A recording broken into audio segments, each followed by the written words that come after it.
goals and means of development, each country has its own unique set of priorities in their development policies. So, in order to compare the development levels of two or more nations, you must first identify your own markers for achievement. Your own indicators for measuring this achievement can then be used to assess countries' relative progress in development. But what markers should you use?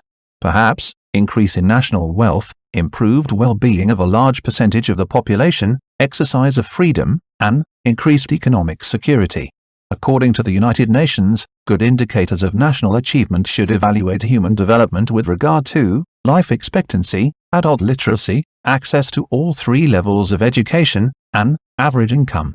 So, the UN considers human development an all-encompassing component that incorporates multiple elements of an individual's well-being, from their health status to their economic and political freedom.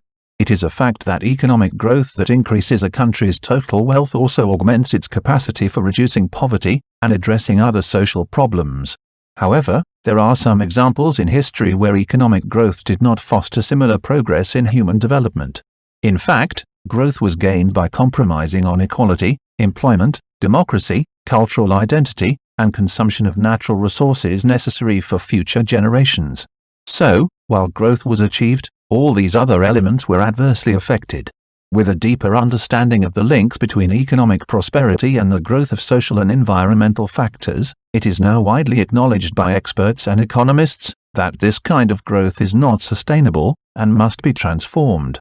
If social or human and environmental losses due to economic growth are observed to be greater than the economic merits, in terms of higher incomes by the majority of the population, the general result for people's well-being tends to become negative. This kind of economic growth, therefore, becomes hard to sustain politically. Economic growth is inevitably dependent on its natural and human social conditions. For it to be sustainable, it must be dependent on a specific quantity of natural resources and services provided by nature, such as resource generation, pollution, and absorption. Economic growth also needs to be constantly fed on the fruits of human development, such as a more qualified workforce with the capacity to innovate along technological and managerial lines, for optimized use of their time, more favorable conditions for the growth of new businesses, more and better jobs, and greater democracy at different levels of decision-making. On the other hand, slow human development can adversely affect, and possibly bring to a halt, fast economic growth. The Human Development Report, published in 1996, claims that not a single nation in the period between 1960 and 1992 was able to move from asymmetrical development, characterized by slow human development and rapid growth, to an ideal scenario, where human development and growth could be mutually reinforcing. According to the report, slower economic growth preceded slower human development, a pattern that was labeled a dead end.